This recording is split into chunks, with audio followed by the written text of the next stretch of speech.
Msemaji wa ofisi ya kamishna mkuu wa haki za binadamu wa Umoja wa Mataifa, Marta Hurtado, ameelezea wanahabari mjini Geneva kuhusu ripoti mpya inayofichua biashara ya watoto nchini Haiti. Ripoti hiyo ya pamoja kati ya ofisi ya Umoja wa Mataifa nchini Haiti na ofisi ya haki za binadamu ya Umoja wa Mataifa inaonyesha kuwa magenge mengi kati ya 26 yanayofanya kazi Haiti yanahusika katika usafirishaji na utekaji nyara wa watoto. Kwa mujibu wa ripoti hiyo, watoto hulazimishwa kufanya kazi za upelelezi, kusanya malipo ya kulazimisha, utekaji nyara na hata vitendo vya ukatili vya kingono. It highlights that law enforcement officials often view children trafficked by gangs as perpetrators rather than victims.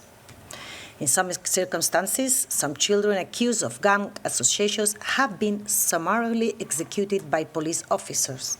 Sababu za kimuundo kama vile umaskini, taasisi dhaifu na kutengwa kijamii pamoja na ghasia za silaha zimeongeza hatari kwa watoto kuvutwa au kulazimishwa kujiunga na magenge hayo.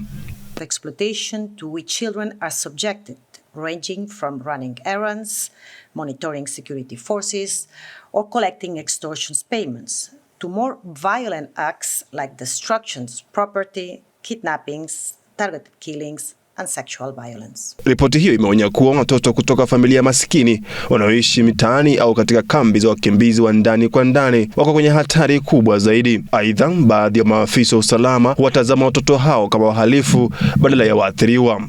They are either enticed by what they perceive as power, social status, or protection, or lured through violence, threats, food or drugs. Umoja wa Mataifa unatoa wito wa mkakati wa kina unaolenga kulinda watoto, kuimarisha elimu, kuongeza ajira kwa vijana na kuwajibisha wahusika wa biashara hiyo haramu. Enforcement officials often view children trafficked by gangs as perpetrators rather than victims.